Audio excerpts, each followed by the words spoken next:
specifically as a player, we know that he loves to pull off those crazy plays with the flicker, right? So with him having this farce in his hand, you're going to expect that too. Yeah. Whereas still, even when you lock in this Eve here, you want to be able to build upon the utility mindset for this match, right? You want to be able to do that. But again, you're complementing it with the Yuzhong pick, which we have said in this series specifically, or even throughout the tournament, it's been crucial for a lot of these teams' success. Yeah, and honestly, if we're talking about success, we have to talk about supports because, again, nobody has revealed their supports, and they've just mirrored each other the entire way. I was thinking maybe Karina might get picked up early, or just maybe some foreshadowing, but Echo, immediately take it off. I'm expecting another assassin. There could be a chance that even Lolita might get banned off inside of Echo once more, so it denies R2 a way to disengage from fights. Or maybe a Martis as well, because those are the heroes that Albert really like to play.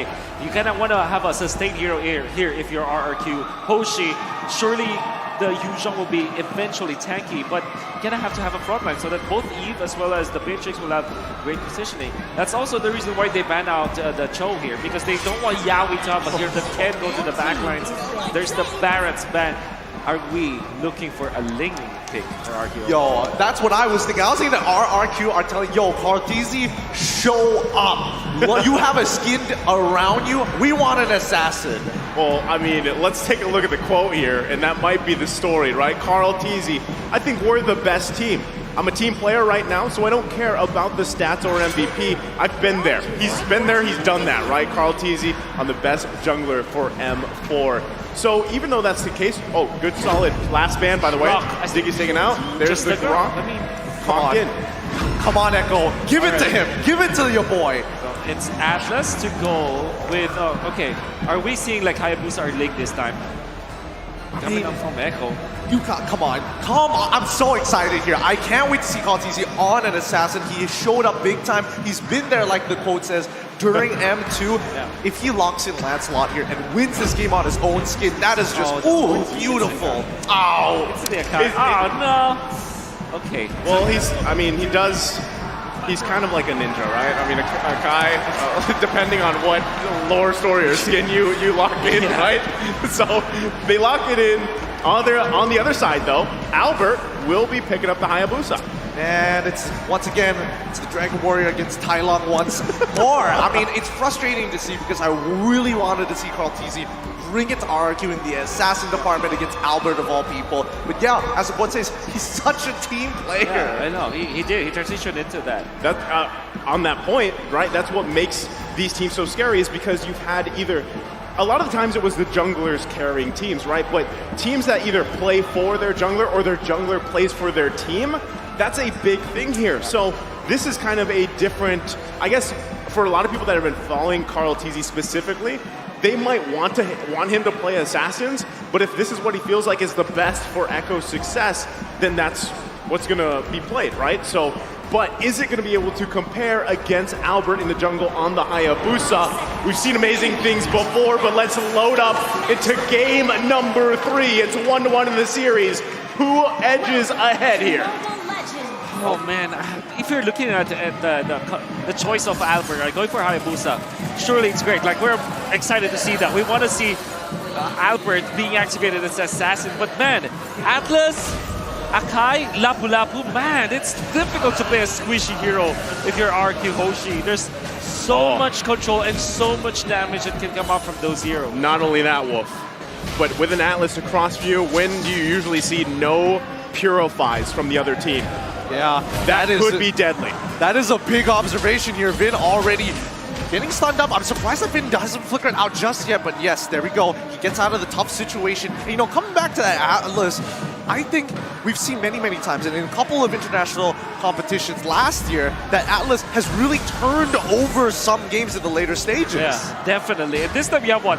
Heavy Spin as well as the Fatal Links. You can like switch between the two, or what you will use as your first in when it comes to your initiation, right? What do you use first? You can use like Heavy Spin first so that the Atlas will have a better ultimate afterwards, or maybe use it afterwards. So the Echo composition is really backing on the damage output of both Farsa and Bendicuti, and they have the tools to make that work. Well, I think on top of that, you know, if you are playing this Atlas, if Clay can find the death box positioning in the right moment at the right time, then you can use that to your advantage, right? You are now forcing Echo wherever they decide to respond and set up with the Fatal Links, then hey, you can go ahead and set up that box and hopefully profit off of that, especially with Brock here for Vin, right? We've seen it before, it can happen, but right now they've got to kind of check those boxes, and with the first turtle of the game coming up, Yaoi's not level 4 yet, so you're going to see this kind of unfold here. Yep, Furious dive coming in from R7. He's right on top of Kaltizi, forcing him to use his ultimate as soon as possible. And even Sanji really high up there with the Feathered Airstrike. Kaltizi all by himself in R7 will find first blood. And here comes Yaoi getting into the middle of it, finds 3. But Sanji, he gets 1 already. Vin is so low, but they cannot get it. And now R7 with a double kill in the bag. Great exchange from both teams. Echo starting with Sanford poking the Hayabusa, putting him low, forcing the Quad Shadow. But then again, Echo was forced to utilize Kaltizi's ultimate far too early. The reset was there for RQ, and then of course damage coming up from Clay's ultimate afterwards. Fortunately for Echo, they have Yaoi's ultimate available there. He got level 4 just in time to pop the Flicker and the Fatal Links onto 3 members of RQ. Then Sanji dealing the damage. In the end though, RQ still gets the turtle. Wait, does he know? Yeah, I'm pretty sure he saw Yaoi actually walk between brush to brush here, but he's going to open it up, sees Vin, backs away. Skylar, once again, just needs to maintain control, but Benny QT has been doing such a good job. He's looking for the trade, and now he might get the solo kill. Almost towards it. One more auto attack would have procced and would have gotten the kill. Great response from Skylar there, not to go down. They don't want to give that advantage to either of these gold laners, right? They're going to be battling it out here. And we know, again, how scary carry can be, especially if you get those kills. But Yaoi, going to be the focus, gets out of here just fine. Still, again, RQ holding on to a very minuscule gold lead. But, I mean, objectively, they're where they want to be, right? Yeah. Continue this up, farm up, and just keep responding, putting pressure around the map. And Skylar not flickering right at the get-go. It allowed him to also force the flicker onto Benikuti. And the reason why he felt very tanky up until the end is because of the fact that the outer turret energy shields in the gold lane provide 30% damage reduction. And Skylar forcing another flicker and not dying kind of means that the bottom lane is still equalized. I'm more surprised you weren't freaking out that Sanji was about to die there. He gets, I mean, overall, Albert is putting quite a bit of pressure, and I would argue is even opening up a map to open up the map to a certain degree. But let's see down bot side, Tier 1, the shields are getting farmed off for the time being, but Echo, as we mentioned before, just wants to focus on the farm. Yeah, I'm still wondering too, you know, the fact that there is no Purifies here for RQ. If they're just going to completely rely on their reaction time, right, to get out of danger or to have that, basically, I like to call it the athletic flicker out of those bad areas, right? Because, yes, if Yaoi holds onto it, oh, wait, Zephyr! He actually flies clean. He's going to get this kill, but no, the real one manipulation gives him a shield. He ends up dying regardless. Feathered Airstrike now putting R7 out of this fight. Black Dragon Form in the middle of it. Is he really willing to play with death? Shaw Residue already propped with Sanji Focus forward, but Blackline now in trouble. Kartizi ends up dying. One Shadow into the Shadow kill by Albert. He's still alive. Vin, what can he do? Forced the flicker out of there. 2-for-1 trade in favor of Echo. Oh, man, Echo. That was against Sanford opening up the backlines. Previously, in the first turtle fight, it was against Albert, but this time it was against Clay. Even after the flicker coming out from Clay, we know the one-shot potential coming out from the Lapu Lapu to take out the Eve. Eventually, the follow-up from Yaoi allowed for Echo to win the battle afterwards. Unfortunately, though, Albert was still very good with the retribution. All right, let's pull this back for a moment here, because I'm trying to figure out where Echo is going to eventually plan their attack on their map. It feels like they're playing defensive, right? Yaoi's opened up the map, but then how does Kaltizi make this play? Well, I guess that what they are waiting for is to at least equalize when it comes to the turtle fight, then activate Benikuti. So to answer your question, later on, around 8 minutes time, when you can have Benikuti deal the damage with 3 items, that is where you strike. Until this point, Echo, everybody's just buying time. I'm holding you to that 8 minutes on the dot. Yeah, we'll see if Wolf predicts that correctly, right? And the curse doesn't affect him here. But still, going back to the point, I mean, if Benikuti can just farm up, great thing, right? That's exactly what he wants to do. Him and Skylar, same scenario, right? None of them have gone down. You see, though, how much of time is actually put on the gold lane for both these teams. You guys mentioned this in the draft. If you can have someone babysit the lane, great. Now, it's a little bit different because Diggy's not constantly there, but still, even Yaoi's paying attention to that lane, trying to give any upper hand possible to their gold laner is the best thing that could happen for both of these teams, because even yes, there's what, 200 gold there. It really doesn't mean much for RRQ, but they have the objectives, right? If they can get this next turtle in about what, 10 seconds, then that's great for Albert, and the squad can transition into the Lord takes and really set themselves up for success here. Echo, though, knowing all of that, Sanji having 2 kills early on, the burst damage is going to be there. So as long as RRQ can avoid that burst coming out from Echo, Sanford with the setups like this. Oh, I mean, Sanford, he wants it, but the fact is he's got no ult now, and now Albert might have a free kill in his hands. He's walking up Black Dragon form as well. Wall charge doesn't connect, but there we go. Albert secures it. R7 now in some trouble. Smarties, he pushes him out of position, and now in a 2v1, R7's lead is just enough, but on the bottom side, almost soul kill. Skylar's baiting him into it, and now Albert is going to secure the kill. Oh, he got it. Now that's just disrespectful. Okay. Skylar was just being disrespectful. You put respect on Benny's name. Skylar, I would have really commended what he did because he baited Benny Cutie in there. The TPs were uncalled for though. Because you want a TP? Yeah, there wasn't any escape anymore. Unfortunately, Skylar, that's 100 he already did 100 level play, but then he went down because of those TPs. However, though, I want to say, RQ Hoshi, great understanding of how to take turtle number 3. What they did was to stay in the bottom bush, in a right side bush in the middle, I mean, and then it was only R7 who showed himself to Sanford. After Sanford already committed the bravest fighter onto the Yuzhong, that's when they strike. Oh, Kaltisi in some trouble now. Skylar, he lands it. Oh, he's so low, but he's still alive. Sanford with the bravest warrior already in the middle of it. He has to get on out of there. Sanji's trying to help him out, but Yaoi might be able to find 2. No, only 2. As real one manipulation comes up, they get the kill onto Skylar once again, but they traded kill back, so that's going to be support for Gold Laner. That's a good trade right here, but still a lot of unfolded there, a lot of ultimates and resources expended, but still RRQ holding on to a little bit of lead. 1.6k. Wolf, how's it looking in terms of items? Okay, so we're looking at Skylar just picking up all the important items like Blade of Desire eventually into his second damage item, but he needs a Wind of Nature. Now that's also true with this Benny Cutie carry. So far, we know that they wanted to activate it at 8 minutes, right?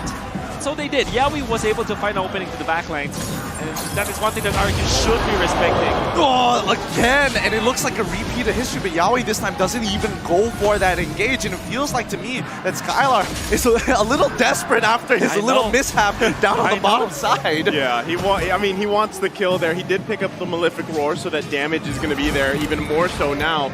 You know, even though he's got the 2 assists, he wants those kills because he does know as well that Benny Cutie is going to be scaling up, especially past this game. Oh no, play. He gets pulled back, but it really doesn't matter. He flickers on backwards. His R7 is there to cover his back. Nicely done. The teamwork from RRQ to deny the initial engage. Great teamwork coming up for RQ, like I said. And this means that they might have the better control of the first Lord of the game. What are they doing right now? What they should be doing right now is to control the lanes first before they engage onto the first Lord dance. So they're using Skylar up to the top lane, bottom lane already pushed out. Mid lane should be answered by R7 or maybe Clay in here. Yeah. And it's going to be up to how RQ is going to control this Lord. Well, let's see how they're going to, because bot side is already stacked up with a full wave. That tier 2 might be in some trouble, and RRQ don't mind leaving this B. Orange buff being taken away by Hayabusa, but the rest of Echo, how are they responding to it? Tier 2 is already down. They can still let this bleed even more, but now they're going to force the issue. Sanford's walking back into the fight. Conceal coming out from Vin. He's going to take the long way around. Yaoi is looking for an opportunity. Albert might be in some trouble. Quad Shadow's out of there, but on the opposite side, here we go. R7 jumping into the middle of that fight. Bravest Warrior forcing Sanford out, but now he flips right on top of Clay. He's down. Benny Cutie's in trouble. Skylar might have to take the 1v1. The Quad Shadow's already down, and the Shadow kill isn't enough. Albert still alive, trying to get on out of there, but Sanford's chasing him down. Yuzhong is dead, and that's going to be a 3-for-nothing trade in favor of Echo. And even the Lord belongs to Echo. What a great play from their side. RQ Hoshi, they tried to go for the conceal play from the bottom. They wanted to tag Sanford. Unfortunately, that left both Clay and Skylar exposed to Yaoi. Yaoi didn't find the first jump, however. As you saw, RRQ, they still managed to get away from there, but their position was already compromised. Albert was too far when the Lord was put on to low. And you see Echo, despite losing the first 3 turtles, just control the Lord Dance much better than they did RRQ. Not only that, but I mean, even that team fight, you saw how much pressure there was from Echo that Skylar actually didn't have the opportunity to get in the positioning he wanted to. He had the defensive flicker out, and now they're dealing with this siege coming out from Echo. They still have the Lord also on the bottom side to work with. They're going to lose more turrets here and have to be forced to pretty much defend in their base. Conceal play comes out, just getting a check here. But the big thing for RQ, they do have Clay. Their defense, their high ground defense should be pretty good, at least to this point. It's only 12 minutes in the game. Lord is even at half health here. So let's see how this one plays out. Yep, Finn already using his conceal. He's in the has middle of Flicker. everybody. Oh, well, let's see. He finds one. And now the Feather Airstrike in combination. Petrify onto Benny QT. R7 trying his best. He's in the middle of the fight, but nobody can support him. Albert finds one. Contisi is dead. And now they're looking for his second as they find the Bravest Warrior next. And now with it all, Albert still lands it. But it's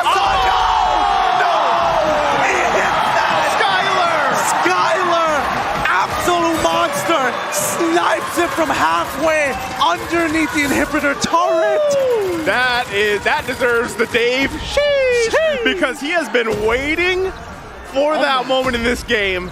Skylar finally gets it, and that's a massive successful defense from RRQ. This word doesn't exist, but I'm gonna use it. So many sheeshable moments out there. As you saw Yaoi with a jump, right? You saw this as flicker, but look at that combination of Clay and Vin. Guardian's barrier with a diamond-shaped box, and then eventually Skylar just sniping Benny Cutie. My goodness, That was clean. that's the word, sheeshable.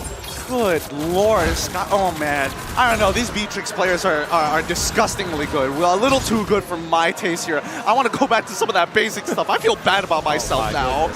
Well, I mean, at this point, they've turned it around. RQ, they had to defend the high ground. They did. Yes, they lost a couple turrets, but they profited off of it, right? I mean, they have that defense. They get a couple members of Echo down, and now you can see that, right? With that swing, that pendulum swing, momentum in their favor, they just have to be cautious with the setups from Yaoi. That's the biggest thing here. The next Lord is going to be up.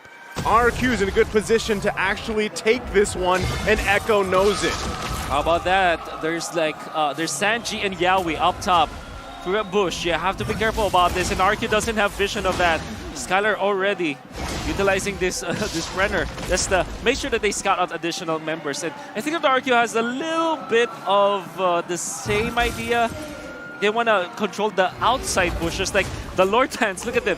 The Lord only has 2 heroes, and everybody's just dispersed. Look at that. They're waiting for that conceal play. They got Benny Cutie there on the top side. Carl TZ still going to bounce this Lord around here, keeping everyone, RQ on the hunt. They're trying to figure out where the other members are. Lord half health, here comes the conceal. Yep, Yaoi's coming in. R7's already looking to engage Clay once again. Is this a repeat of history? No, they back off. Now the real one manipulation, wall charge as well. Already hitting 2, falling into Renda's apathy. It's all over now. As now they try to jump in. Zephyr turns around, finds Skylar as well as Finn. They push through. Benny finds it again, taking out Clay. A triple kill, absolutely shredding through them. But now they're chasing them down. How many can they find? Echo is looking for some as much value as possible, but R7 tries to turn it around, but it doesn't matter. Benny QT hasn't even used his Winds of Nature and flickers for it. 4 for 2 so far. Benny Cutie, the hurricane of Echo. You saw how it was activated in that fight. They utilized Yaoi as well as Sanji from topside with a concealed play, and it's almost a repeat of history. But then again, after Clay already utilized his ultimate, and then Albert is no longer a threat to the carry. That's when he was able to rise to the occasion. He found 3 members of RRQ, and the Lord Dance was perfect from Echo, especially because Call DC won the Retribution battle against Albert. My God, that was the disaster for RQ Hoshi because of Benny Cutie's calamity. Not only that, but the fact that they waited patiently for the conceal play, and now it's again RQ on the defense. Yep, Contisi in trouble here. Oh no, Clay's in trouble. He can't do much about it. He doesn't have any family up. Yaoi finds it, and now they have a double kill. Zephyr cleans it up. They're going to be ending this. Echo takes game number 3. GG. Well played. Benny gets his eyes on the crystal, and he doesn't hold back. He goes right for it. Bring it, Echo. So 2-1 in the series. It's match point. Oh, What a game this What is. a game. It's such back and forth, Now- like RRQ break even, then Echo break even, and then Echo finally put the killing blow in. It's a tug of war at that point, right? Everybody's holding on and equally giving the same amount of strike. But Echo found the opening, and once they found out RQ's chick in the armor, when RQ just let go of a little bit of the grip, they found the win in the tug of war. Tug of war it be, but RRQ was in good position until that last play we saw unfold, the conceal. We knew what was happening. Benny Cutie made his way up there.